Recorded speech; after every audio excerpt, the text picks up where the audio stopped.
Sur Internet, on parle souvent et de plus en plus des BRICS comme étant une coalition de puissances capable de rivaliser avec l'impérialisme états-unien. C'est pas rien de dire ça. D'ailleurs, le président chinois a lui-même dit lors de la dernière réunion des BRICS « Nous défendons ensemble notre droit au développement et nous marchons en tandem vers la modernisation ». Sauf que, comme dirait Franck Lepage, il y a deux erreurs à ne pas faire avec les BRICS. La première, c'est de penser qu'un regroupement de coopération entre de nombreux pays ne va pas changer la donne. La seconde erreur, c'est de penser que ça va tout changer. Surtout que cette affaire, elle est loin d'être aussi simple que ce qu'on pourrait penser. C'est vrai que d'un côté, on voit des images de forte unité, de paluches qui sont serrées, de photos qui sont largement diffusées. Et de l'autre côté, t'as des dissensions, T'as l'État indien qui s'aligne sur les positions états-uniennes alors qu'elle est censée être sur les BRICS, pendant que tu as l'État sud-africain qui prend des positions pro-palestiniennes. Et tu as des gens avec qui on aurait pu penser qu'ils allaient finir chez les BRICS, comme Javier Milei, là, avec l'État argentin, qui n'a finalement pas adhéré au club pour rejoindre le camp du dollar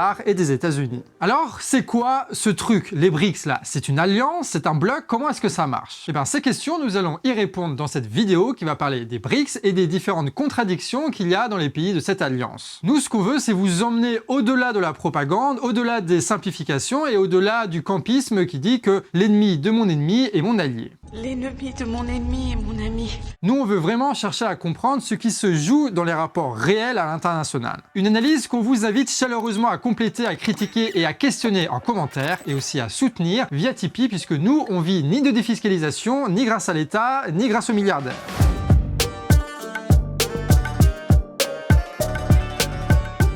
Les BRICS, ça a commencé en 2009 avec une réunion entre les dirigeants brésiliens, russes, indiens et chinois. D'ailleurs, au début, il n'y avait pas vraiment de nom pour cette réunion et c'est des financiers de la banque états-unienne Goldman Sachs qui, voyant la profitabilité et l'opportunité commerciale que représente une telle alliance, a commencé à les nommer les BRICS. Ce regroupement a été inventé pour en faire la publicité aux investisseurs en disant que le Brésil, la Russie, l'Inde et la Chine étaient des marchés prometteurs, des émergents dans le jargon économique. À l'époque, les institutions ont même créé un fonds BRICS qui était très rentable au début des années 2000 grâce à des croissances spectaculaires d'économies comme l'économie indienne qui faisait quasi des plus 7% de PIB par an. Mais les BRICS, ils sont rapidement appropriés ce terme-là. Eux, ils discutaient déjà depuis 2006, à partir de 2009, c'est là qu'ils commencent les réunions annuelles. Et en 2010, l'année suivante, l'acronyme devient BRICS, parce qu'ils rajoutent l'Afrique du Sud. Voilà, South Africa en anglais, donc S à la fin. Pour vous faire rapidement l'histoire, en 2014, tu as la Banque de Shanghai qui est inaugurée, on en parlera plus tard dans la vidéo. En 2018, la Turquie est invitée comme présidente de l'Organisation de coopération islamique. En 2023, arrivent de nombreux autres États, Éthiopie, Égypte, Arabie Saoudite, Iran, Émirats Arabes Unis, pour que ça devienne donc les BRICS+.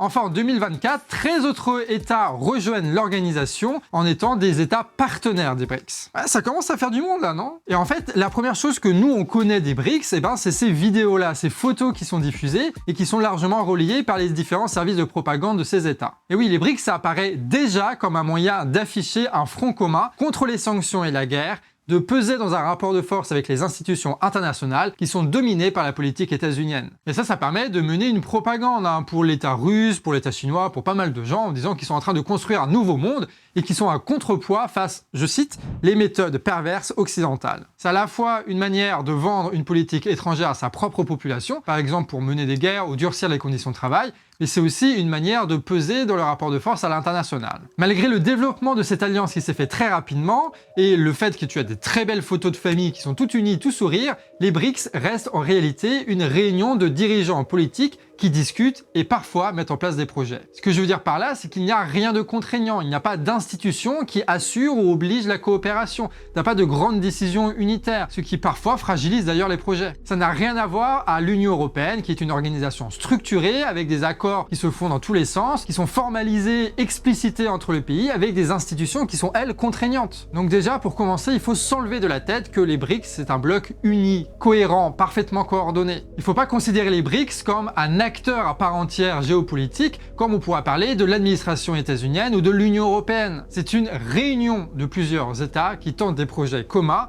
et qui discutent commerce et diplomatie. Voyez ça plutôt comme une espèce de forum qui parfois débouche sur des projets en commun qui se mettent véritablement en place. Une alliance qui a à minima 5 limites majeures qu'il faut comprendre.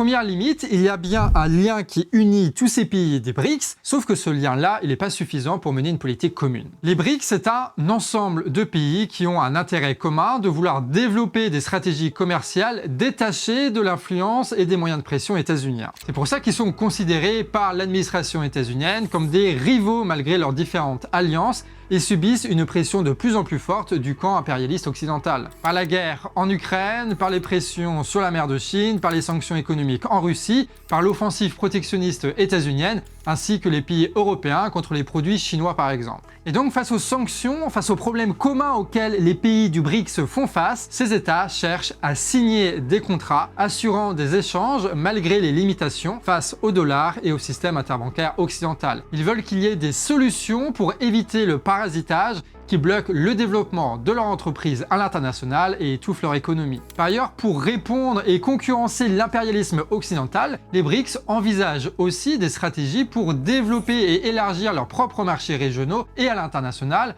un peu comme les États-Unis peuvent le faire à l'échelle de leur propre État. Sauf qu'au-delà de cet intérêt commun, chaque État, chaque économie des BRICS a ses intérêts propres qu'elle ne compte pas lâcher, même pour des partenaires des BRICS, ce qui signifie que parfois ils ont des intérêts contradictoires qui peuvent aller à l'encontre de potentiels projets en commun. Et d'ailleurs, ça s'exprime sur le fait que tu as énormément de conflits entre les différents États des BRICS. On va pas les détailler, mais on peut au moins les nommer, avec la concurrence qui se passe face à l'Éthiopie et la Chine, l'Iran, l'Arabie Saoudite, la Russie, la Chine, le Brésil, le Venezuela ou encore l'Inde-Chine. Seconde limite, malgré les photos, la désunion est présente. Les BRICS, c'est un ensemble de pays en concurrence qui se rencontrent pour se détacher de la domination de l'impérialisme états-unien. Mais on ne peut pas comparer les USA et les BRICS. Les États-Unis possèdent un gouvernement fédéral qui permet d'orienter l'ensemble de la production nationale. Ils ont une harmonisation des normes, ils ont des banques communes, ils ont des immenses entreprises, des infrastructures et des exploitations de ressources naturelles partout sur le territoire avec des capitaux qui sont mélangés, voire fusionnés. Ils ont la même monnaie, ils n'ont pas de problème avec les accords, les trucs, non, tout va bien pour eux. Il y a même une fusion qui est totalement actée entre l'État et les grands cartels capitalistes qui décident entre eux de la politique à mener. L'économie et l'administration états-unienne fonctionnent de pair pour former un impérialisme puissant, soutenu par une forte armée, un fort service de renseignement et une diplomatie taillée pour la conquête économique partout dans le monde. Bref, c'est un ensemble fort et cohérent qui est capable d'assurer un équilibre mondial permettant son développement national. Alors que les BRICS,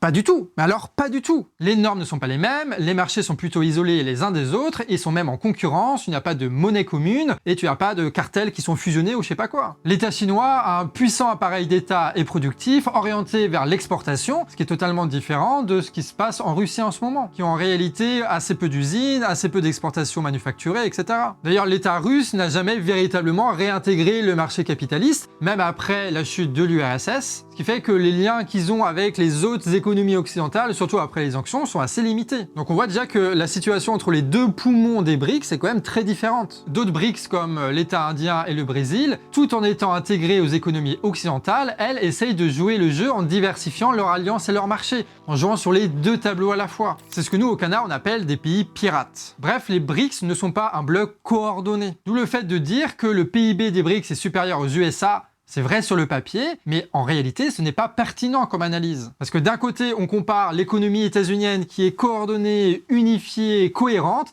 et de l'autre côté, un ensemble, un agrégat d'économies plus ou moins isolées les unes d'entre elles qui ne font rien en commun, ou presque. En tout cas, qui n'ont pas de politique commune cohérente. Troisième limite, l'alliance est extrêmement déséquilibrée. L'économie chinoise représente 70% du PIB des BRICS et l'essentiel de l'industrie manufacturielle et à forte valeur ajoutée. À côté, l'économie russe, par exemple, survit largement grâce à ses exportations agricoles et de matières premières, comme l'immense majorité des économies des BRICS. Seule l'économie indienne se détache un petit peu en diversifiant sa production, sans pouvoir rivaliser avec l'économie concurrente chinoise. Ça notamment grâce aux capitaux occidentaux. Donc quand il s'agit de mettre en place des accords, la place de l'économie chinoise dans les BRICS fait que tout doit quasiment passer par eux, vu que concrètement, c'est eux qui vont pouvoir envoyer les financements, les marchandises, les capitaux et les machines. D'ailleurs, la Chine, c'est le principal partenaire d'une grande partie des autres membres des BRICS pour tout ce qui est semi-conducteurs, téléphones, médicaments notamment. Mais ça veut pas dire pour autant que l'État chinois contrôle les BRICS, c'est pas leur institution. Parce qu'encore une fois, c'est pas les BRICS qui décident pour les États, c'est les États qui décident entre eux d'accords bilatéraux. Donc si tu as des gens qui sont pas d'accord avec la politique chinoise, ils les suivent pas tout simplement. Mais l'importance qu'a l'économie chinoise dans les BRICS, ça montre que concrètement, évidemment, c'est eux qui pèsent le plus et que beaucoup des politiques de développement économique vont devoir passer par leur consentement. Un rapport de domination entre les États des BRICS qui dénote avec les photos toutes mignonnes. Les BRICS, ça affiche l'unité, mais ça pourrait pas aller au-delà de l'intérêt commun de l'économie chinoise. Quatrième limite, il y a des visions différentes à l'intérieur de cette alliance. Par exemple, l'État russe, pour le moment, vit sous sanctions occidentales, donc elle a intérêt à développer un maximum de marchés alternatifs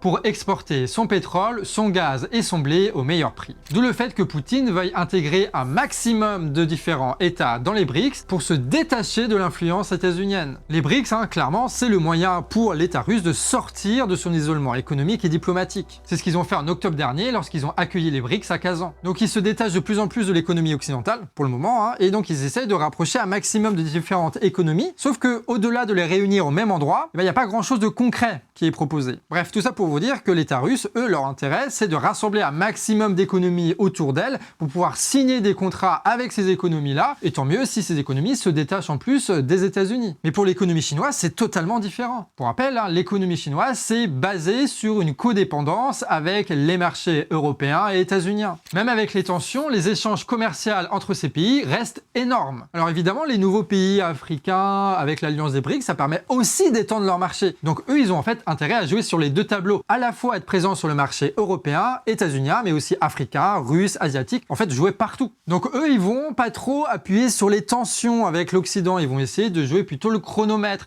de ne pas trop accélérer les sanctions pour ne pas se retrouver isolés et se couper davantage d'échanges avec les puissances occidentales. Donc là, vous voyez bien que la stratégie de l'État russe et la stratégie de l'État chinois sont totalement différentes à travers les BRICS. Et vu qu'ils sont en position de force, l'État chinois, ils veulent créer des institutions monétaires et économiques pour les BRICS qui seront à leur avantage, comme un FMI mais version chinoise, avec par exemple la Banque d'investissement de Shanghai. Donc c'est pour ça que l'État chinois, ils veulent pas trop s'étendre parce qu'ils veulent déjà mettre en place ce système-là qui est déjà assez compliqué sur un certain nombre de pays, et surtout ils veulent pas que de nombreux autres pays qui arrivent remettre en question ces projets-là et remettre en question leur domination. Les tensions stratégiques à l'intérieur des BRICS expliquent la lenteur de l'alliance pour mettre en place des politiques communes. Si vous voulez vraiment se débarrasser du dollar et rompre avec les USA, ce serait déjà fait, quoi. Et si c'est pas encore le cas, c'est parce que l'immense majorité des BRICS, leur économie, elle profite du marché avec les États-Unis, avec le dollar, avec l'Europe, comme on l'expliquait dans notre dernière vidéo sur le sujet. Cinquième limitation, sans fédéralisme, les problèmes vont persister à l'intérieur des BRICS. L'État russe, par exemple, il manque de yuan en ce moment dans sa banque centrale pour financer ses importations, ce qui pousse à faire du troc avec les autres pays, mais c'est vraiment pas l'idéal. Donc l'État russe,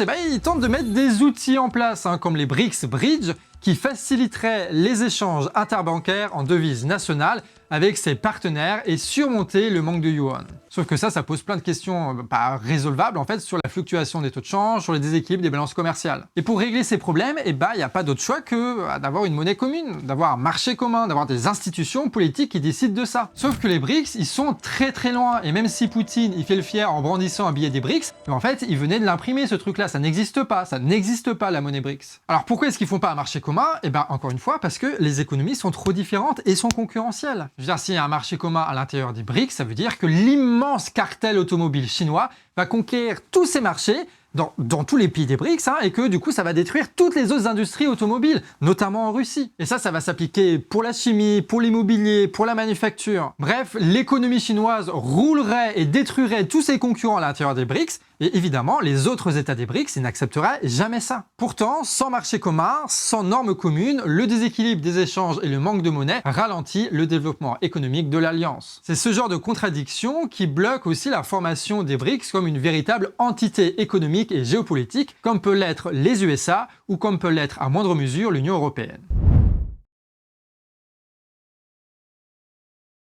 Dans cette vidéo aussi, on résume, on a vu ce que c'était les BRICS, on a vu ensemble 5 limites de l'Alliance, et maintenant on va parler d'un des objectifs affichés des BRICS, c'est la dédollarisation. C'est un problème majeur qui unit aujourd'hui tous les membres des BRICS. En gros, le dollar, c'est la première monnaie d'échange internationale, et surtout c'est la première monnaie de réserve. La plupart des opérations financières internationales et la moitié du commerce mondial se font en dollars depuis grosso merdo la fin de la Seconde Guerre mondiale. Donc ça fait 70 ans, c'est pas mal quand même, Et grâce à cette hégémonie monétaire, grâce au fait que les différents États, les banques centrales accumulent cumule énormément de dollars, et ben ça permet de faire quelque chose d'assez unique pour l'administration états-unienne. C'est d'imprimer à foison du dollar, sachant qu'il va être retenu dans ses réserves et que donc il va pas être dévalué sur les marchés mondiaux. Et ça, c'est quelque chose qu'on avait bien expliqué dans la dernière vidéo sur l'impérialisme états-unien. Ce système monétaire et financier à l'avantage des États-Unis leur a permis de capter un maximum de richesses de la planète, car les États, les entreprises et les riches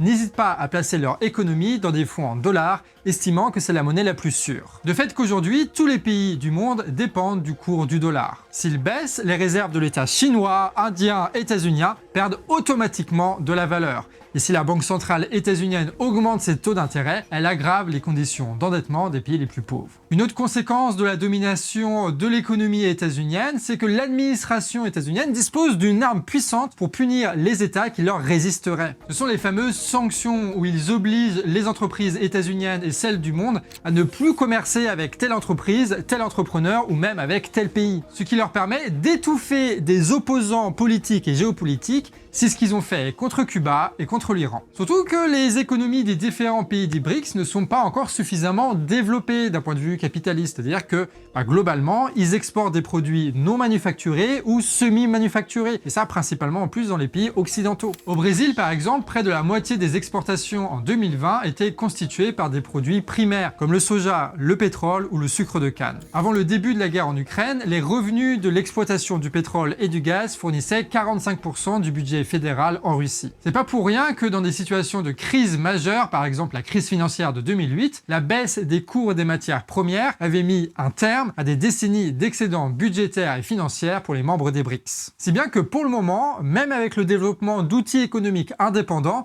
ces économies sont en réalité entremêlées avec les autres économies du reste du monde. Et oui, il faut comprendre qu'avec l'état actuel du développement capitaliste, les lignes de production se sont complexifiées et se sont mondialisées, et que tous les acteurs sont liés les uns aux autres à travers un grand marché commun. C'est pour ces raisons que les BRICS parlent de plus en plus de dédollarisation, c'est-à-dire d'organiser un autre système d'institutions financières et marchands pour se passer du dollar. Face à ce problème, les membres des BRICS ont par exemple constitué un fonds de réserve qui doit leur permettre, en cas de crise financière, d'accéder à une aide financière d'urgence au lieu de demander un prêt au FMI, une institution dominée par l'administration états-unienne. Sauf que ce fonds de réserve est en fait un fonds de réserve en dollars. Parce que malgré tout, c'est la monnaie avec laquelle tu peux tout acheter et donc c'est elle qu'on utilise, même les membres des BRICS, en cas de crise financière pour pouvoir ajuster leurs besoins. Ils ont aussi créé la nouvelle banque de développement qui se positionne auprès des pays pauvres comme une alternative au FMI et à la Banque mondiale. Depuis sa création en 2012, elle a accordé 30 milliards de dollars de prêts. Sauf qu'en réalité, quand tu regardes la Bird, les gros prêteurs de la Banque mondiale,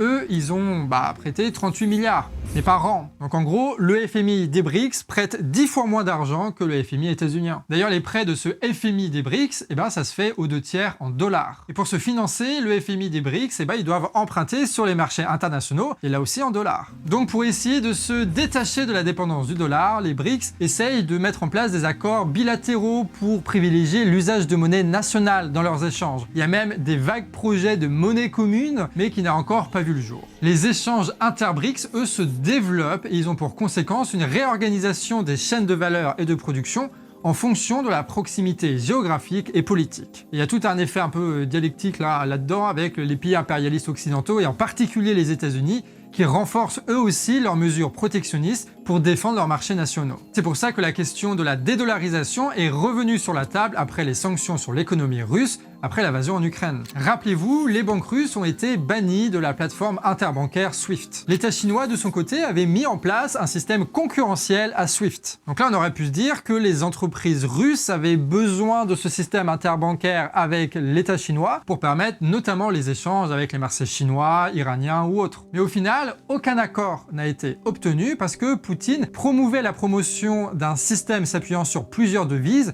pour que tu n'aies pas un État au-dessus des autres, alors que, évidemment, l'État chinois, qui pèse pour les 2/3 du PIB des BRICS, pousse pour que ce soit sa monnaie, le yuan, qui soit au centre. Si bien que ces projets n'ont pas abouti après qu'un sommet entier y a été consacré dans une période où les sanctions menaçaient spécialement. Aujourd'hui, le dollar est utilisé pour 90% des transactions quotidiennes sur le marché des changes et constitue 60% des réserves de change mondiaux. Malgré le poids économique de la Chine, le yuan reste marginal dans ces échanges internationaux nationaux et même dans les réserves des États. Alors ça augmente au fil des années, mais c'est genre 2,6% des réserves de change mondiales, le yuan. Il est important de souligner aussi qu'il y a eu une baisse de la part du dollar sur les côtés des réserves de change. En 2000, c'était 72% des réserves qui étaient en dollars, et en 2023, c'était plus que 59%. Mais ceci au profit de monnaies émises par des alliés géopolitiques, le dollar australien ou canadien, le won sud-coréen et la couronne suédoise. Et évidemment aussi l'euro européen. Donc les BRICS commencent bel et bien à mettre en place des institutions communes. C'est un mouvement qui est historique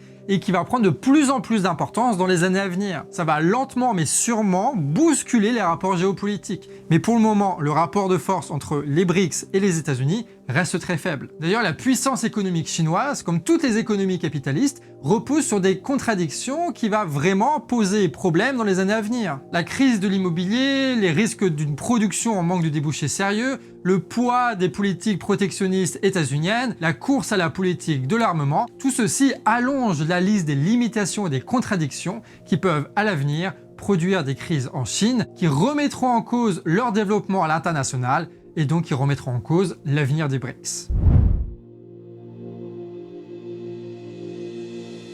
Alors, on va pouvoir passer à la conclusion. Maintenant, qu'est-ce qu'on va pouvoir dire ? On va pouvoir dire que le capitalisme, c'est un système de production qui est en permanence en déséquilibre et qui est profondément contradictoire. Pour choper des beaux taux de profit, les multinationales états-uniennes, britanniques, françaises, européennes ont été obligées d'investir leurs capitaux sur des marchés étrangers. Et en faisant ça, ils ont participé à la construction de concurrents internationaux très forts. C'est ce qui s'est passé avec l'économie chinoise, qui est passée d'un Eldorado pour les investisseurs états-uniens et européens à aujourd'hui premier adversaire économique. Et en réalité, cette situation s'est reproduite dans énormément de pays qui ont pu développer un impérialisme régional. C'est ce qui s'est passé en Turquie, en Russie ou au Brésil par exemple. Des impérialismes régionaux qui ont comme point commun d'être maintenant limités par le poids des armes économiques états-uniennes telles que le FMI, les sanctions ou le dollar. Pour contourner ces règles issues de la Seconde Guerre mondiale, ces économies se sont regroupées pour contester ces règles et mettre en place des coopérations et quelques timides institutions. Les USA ont donc beau mettre en place des sanctions, il reste toujours les BRICS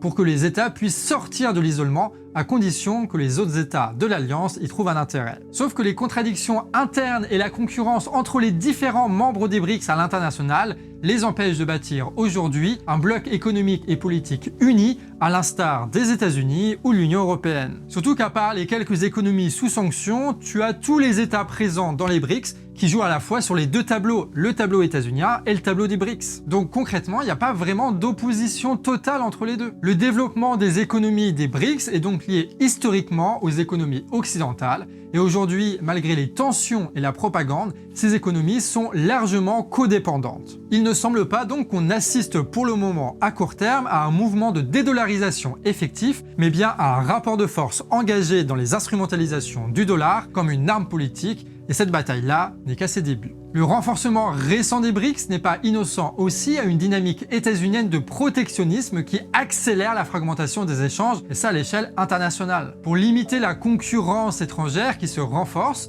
les États-Unis développent leurs entreprises et leurs marchés à l'intérieur de leur zone d'influence qu'ils essayent d'agrandir. Une politique menée depuis pas mal d'années, mais qui se renforce avec la pression contre l'État canadien et danois lancée par l'administration Trump. La première puissance du monde ralentit ses échanges extérieurs et pousse donc les autres puissances économiques à trouver d'autres débouchés, donc à se rencontrer, d'où les BRICS. Bref, les BRICS, c'est une continuité de l'histoire économique mondiale. Donc, dans un sens, elle n'est pas une rupture comme certains le disent. C'est une des conséquences d'une tendance de fond qui est celle de l'extension contradictoire du développement capitaliste partout dans la planète, ce qui renforce les crises et donc les tensions avec les sanctions et les guerres qui vont avec.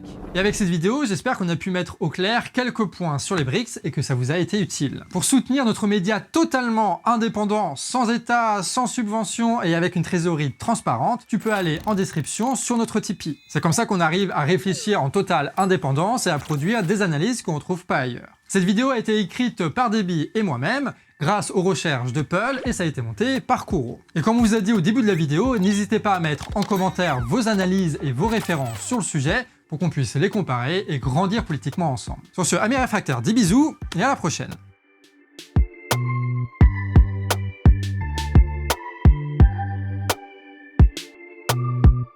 Allô? Je crois qu'il y a du vinaigre en haut là. Du coup, ça me gratte ici maintenant. C'est terrible hein, ce qu'il faut faire.